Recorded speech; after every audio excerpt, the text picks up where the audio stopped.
your fucking guts in. I hope that you die.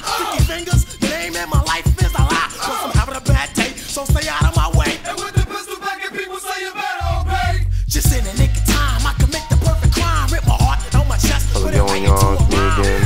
Sorry it took me so long to come back with this next part, but here's the next part of the Horror Cults Exploitation DVD update. I'll go ahead and just start this off because I got a lot to show. This is Murder Rock, Lucio Fulci, double disc special edition, released by Shriek Show. It was alright. It's a nice little murder mystery, giallo type film. The killer goes around killing these dancers. They stick this pin in their chest, kill them that way.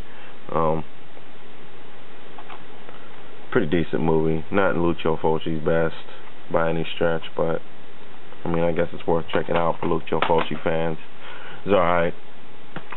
And then we have Feast 2, and this has got to be one of the funniest things I've seen recently. I mean, I'm not sure if they intended this shit to be hilarious, but this shit was just, I don't know, just over the top funny in parts, and just at the same time just really fucking stupid.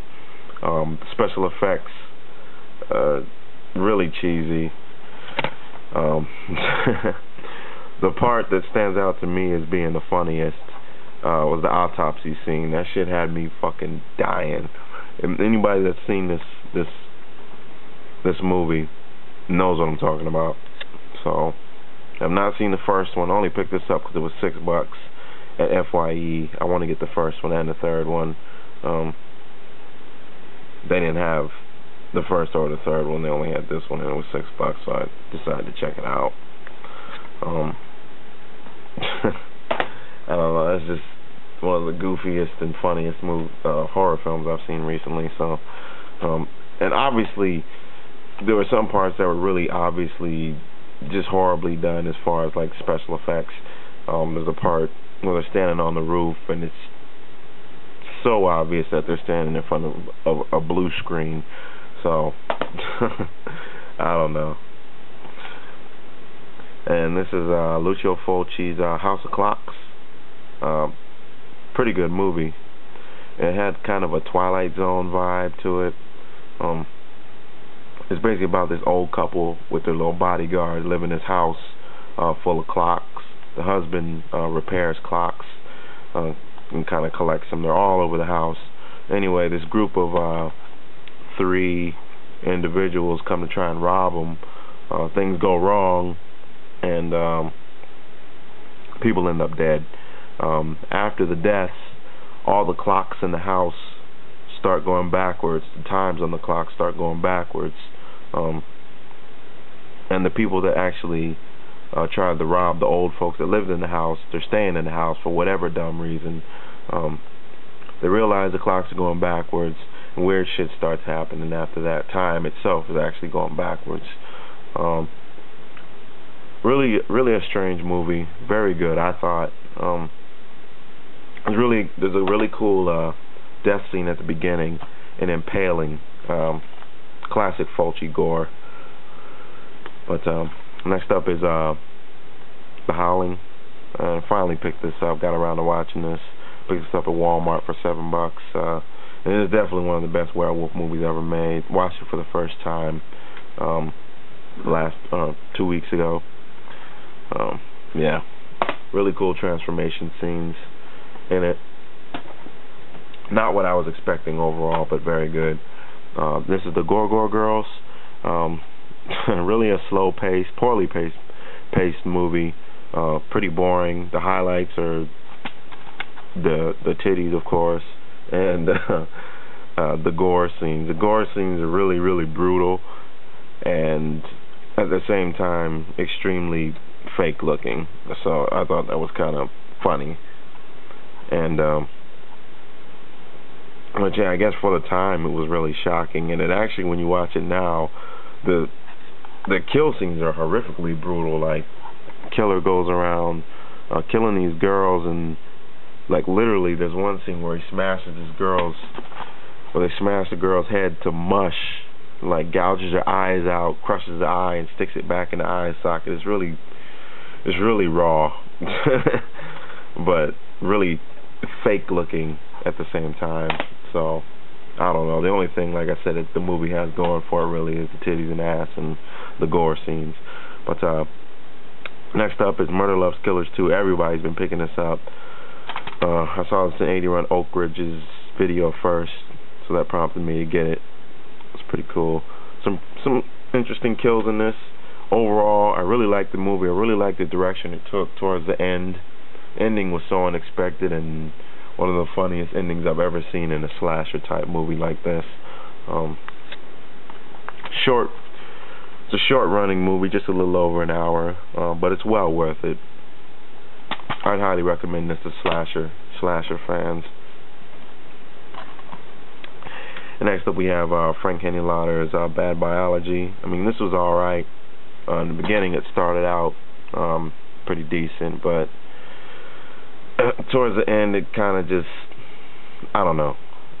It was really over the top. It's about this girl that has like a mutated area, and this dude that has like a mutated oversized schlong that can like detach itself and go fuck random chicks. It's just extremely over the top, and it's not Frank Henenlotter's best, but I mean, I guess it's worth checking out if you want to see some softcore porn, Frank Henenlotter style.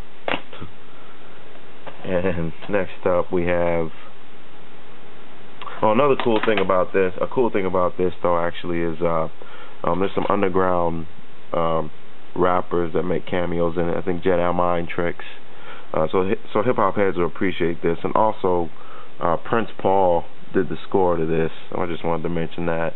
Prince Paul's the producer behind that Gravedigger 6 Feet Deep album that I keep playing on some of my intros to my videos, and he was the main producer and beat maker on the first 3 De La Soul albums. So that's a little tidbit of information hip hop heads will appreciate.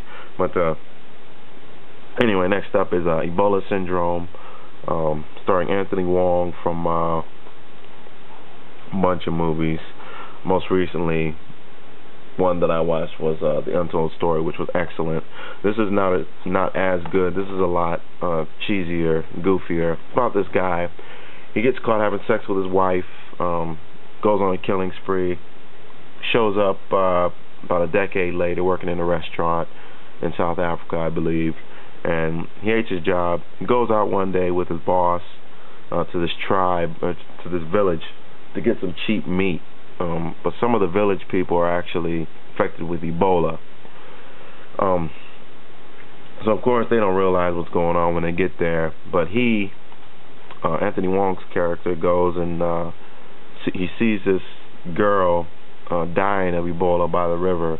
So he decides to take advantage of her. He rapes her, not knowing she has Ebola. So he catches Ebola. Once he finds out what he has, he goes around and uses it basically as a weapon and spreads it on purpose. The movie carries on from there. It's pretty insane, but like I said, nowhere near as good as Untold Story. Next up we have a well-known mainstream movie, The Strangers. It was decent. It started off like it had a lot of potential, but I don't know. I mean, it was cool. It was pretty nerve-wracking in parts. Some really jumpy parts too. I don't know. It was worth a watch, I thought. And then this is House on Sorority Row, the original. Not seen the remake. I've heard actually pretty decent things about the remake, so I may pick that up. But this is the original, the reissue of it, 25th anniversary edition.